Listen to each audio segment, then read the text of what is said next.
His net worth is estimated at $1 billion.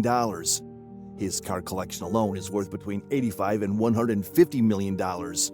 He owns approximately 150 cars, at least 43 of them Porsches, including a $25 million Le Mans race car, a prototype that predates Porsche's own existence as a company, the last air-cooled 911 ever built, and a car that won the Targa Florio that he says he will never sell at any price. When asked to explain why he keeps buying them, Jerry Seinfeld says he cannot stop. That is the most honest thing he has ever said. Here are the cars that prove it. Car number 12, the 2014 Porsche 918 Spyder, the hybrid hypercar. Seinfeld's collection reaches forward as well as backward. His 2014 Porsche 918 Spyder is the hybrid hypercar that represented Porsche's technological pinnacle of the modern era. The 918 produces 887 combined horsepower from a naturally aspirated V8 and 2 electric motors and runs the Nürburgring in under 7 minutes. Only 918 examples were built. Production ended in 2015, and the car is valued at approximately $1.5 million on the current market. The 918 connects the same collecting philosophy to modern technology. It is the best expression of what was possible at its specific moment in time, which is exactly the standard Seinfeld applies to every car in his garage, from the 1949 G-Mund to the present day. Car number 11, the 1998 Porsche 993 Carrera 4S, the last air-cooled Porsche.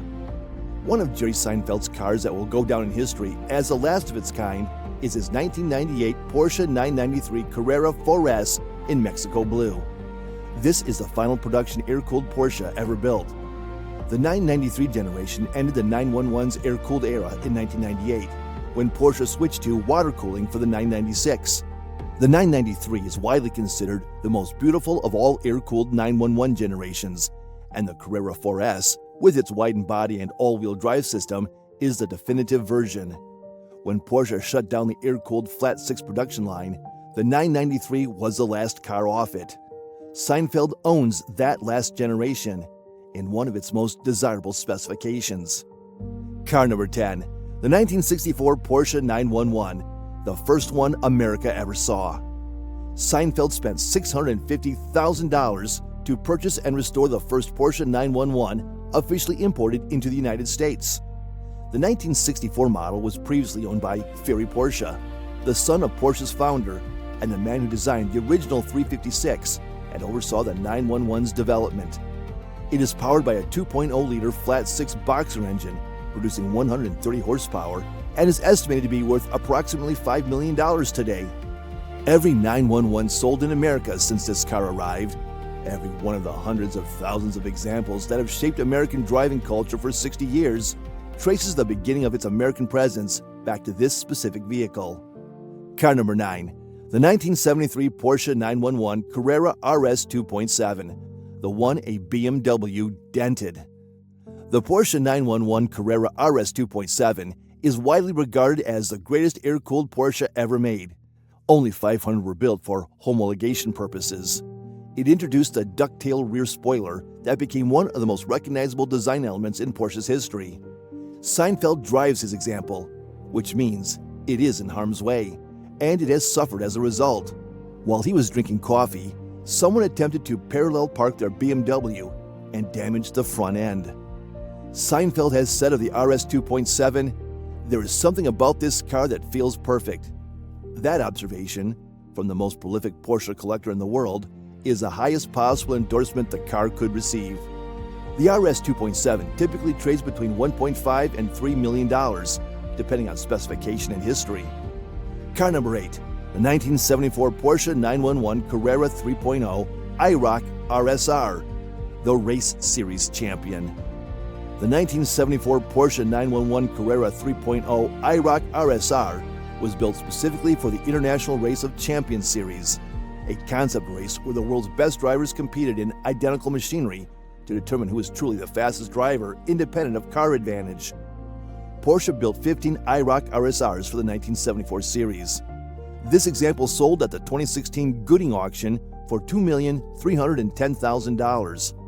The IROC RSR was a direct descendant of the Homologation Special 911 Carrera RS 2.7 and represents one of the most pure expressions of 911-based racing machinery from the air-cooled era.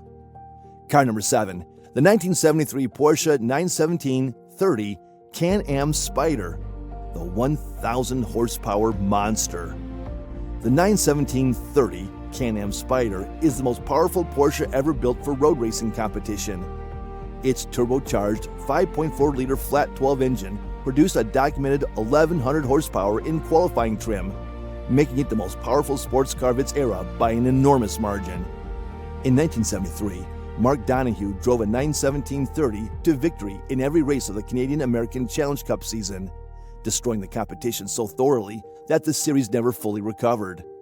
The car is credited with killing Can-Am racing entirely because no competitor could build anything remotely close to matching it. Seinfeld's 917-30 sold at the 2016 Gooding & Company auction for $3 million, making it one of the top results of that sale, alongside the 550 Spyder. It is one of only 10 917-30s ever built, and among the most significant racing cars produced in the entire history of the sport. Car number 6, the 1986 and 1988 Porsche 959 Sport, the illegal supercar. Seinfeld owns 2 Porsche 959s. His 1988 model is a 959 Sport, one of only 29 Sport variants ever produced. The Sport version was tuned beyond the standard 959's already extraordinary specification and exceeds 200 miles per hour, compared to the standard 959's 197 miles per hour. The Sport is worth at least $2.5 million today. His standard 1986 959 was federally illegal in the United States when new because it did not meet American emissions and safety standards. The U.S. government eventually created the show or display exemption, specifically to allow cars like the 959 to be legally imported for collection purposes. The 959 was the first production car to use a twin-turbocharged flat 6 with sophisticated electronically controlled all-wheel drive, producing 450 horsepower in 1986 from a technology package that was years ahead of anything else available. Only 337 standard 959s were built. Seinfeld owns one of those and one of the 29 Sport variants. Car number 5, the 1959 Porsche 718 RSK Spyder, the $2.86 million racing icon. The 1959 Porsche 718 RSK Spyder is the car Seinfeld drove in the Comedians in Cars Getting Coffee episode with Kevin Hart. The RSK was Porsche's frontline racing weapon in 1958 and 1959, competing in Formula 2 as well as sports car races, and it finished second overall at Le Mans in 1958, first in its class. The RSK designation stands for Rennsport Spyder Nurple, a nickname given to the car's distinctive antler-shaped roll bar. This particular car sold at the 2024 batch auction for $2.86 million, making it the headline result of that sale. Car number 4, the 1949 Porsche 356-2 G-Mund, the car before Porsche was Porsche. Seinfeld's crown jewel in historical terms is the 1949 Porsche 356-2 G-Mund, one of only 52 hand-built cars produced at Porsche's first factory in a converted sawmill in G-Mund, Austria. He owns chassis number 40. The body was hand-formed in aluminum because Porsche did not yet have the tooling for fiberglass production. The engine produces 35 to 40 horsepower.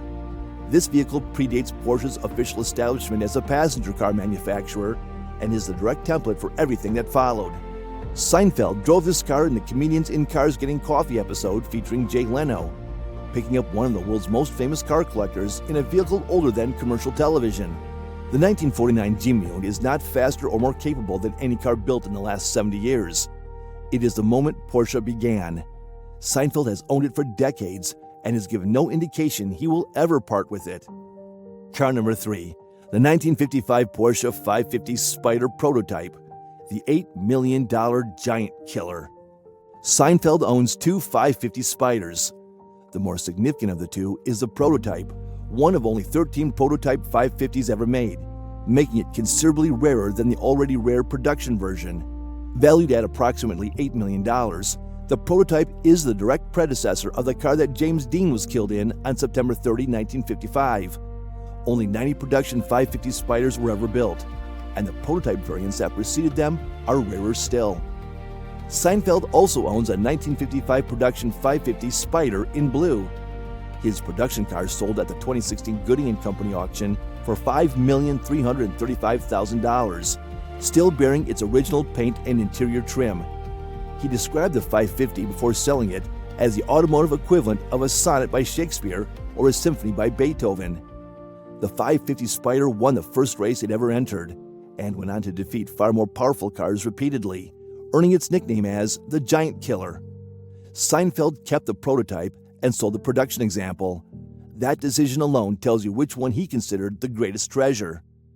Car number 2, the 1970 Porsche 908-03, chassis 8, the one he will never sell. Of all the cars Seinfeld has publicly identified as his most treasured possession, this is the one. The 1970 Porsche 908-03, chassis number 008, is the actual car that won the 1970 Targa Florio, one of the oldest and most grueling road races in history, run through the public mountain roads of Sicily.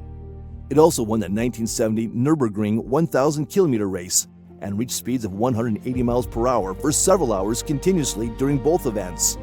Seinfeld's fully restored 908-03 ran in its iconic Golf livery at the Targa Florio and in its Martini livery at the Nürburgring. The 908-03 is powered by a 3.0-liter flat-8 engine and is one of the lightest and most aerodynamically refined racing cars Porsche ever built. Chassis 008 has an asterisk next to it in Seinfeld's collection. That means, do not sell. The winning car of any race exists in a category entirely separate from everything else, because there is only one of it. Car number 1, the 1969 Porsche 917K, chassis 22, the $25 million Le Mans machine. This is the car that defines the entire collection. The 1969 Porsche 917K, chassis number 917-022, is one of only 2 actual race cars used to film Steve McQueen's 1971 film Le Mans, in which McQueen plays fictional driver Michael Delaney. Chassis 22 was delivered to McQueen's Solar Productions, finished in its iconic powder blue and orange Gulf oil livery, and shaped to France's Circuit de la Sarthe for filming. The 917K is powered by a 4,494cc air-cooled flat 12 engine, producing 580 horsepower at 8,400 RPM in a vehicle weighing under 1,800 pounds. Only 36 917Ks were built out of 59 total 917s ever made. Seinfeld bought it in 2001 for approximately $1.3 million and held it for over 2 decades. Overseeing a full restoration, including a complete rebuild of the flat 12 engine, completed in 2024. In January 2025, it went to Mecum's Kissimmee auction as a headline lot. Bidding reached $25 million. Seinfeld turned the bid down. Weeks later, he confirmed on Spike Feresten's Spike's Car Radio podcast that the 917K had been sold privately for approximately $25 million, making it the most expensive Porsche ever sold, surpassing the $14.08 million another Le Mans 917K fetched in 2017. Seinfeld said before the auction, "There are objects that have great value. Then, there are objects that you cannot place a value on because they evoke so much." He was talking about this car. Why the collection cannot be explained. Jerry Seinfeld has said he does not think of himself as a collector. He says he just loves cars. But the evidence of what he has assembled tells a different story. From a 1949 hand-built aluminum prototype to a 2014 hybrid hypercar, from a $25 million Le Mans machine to a 1974 race car that a BMW dented in a parking lot, the collection covers the entire arc of Porsche's existence, with a depth and breadth that no museum has matched and no private collector has come close to replicating. According to the Porsche retailer in Palm Springs, Jerry Seinfeld is the most prolific Porsche collector in the world. David Gooding of Gooding & Company called him the definitive Porsche connoisseur. The man himself says he cannot explain it and would never stop if he had unlimited time and space. He does not have unlimited time. He does not have unlimited space. But he built a 3-story underground garage in Manhattan that pushed elevator technology to its limits, hired a full-time fleet management team, and kept buying anyway. That is the only explanation the collection has ever needed.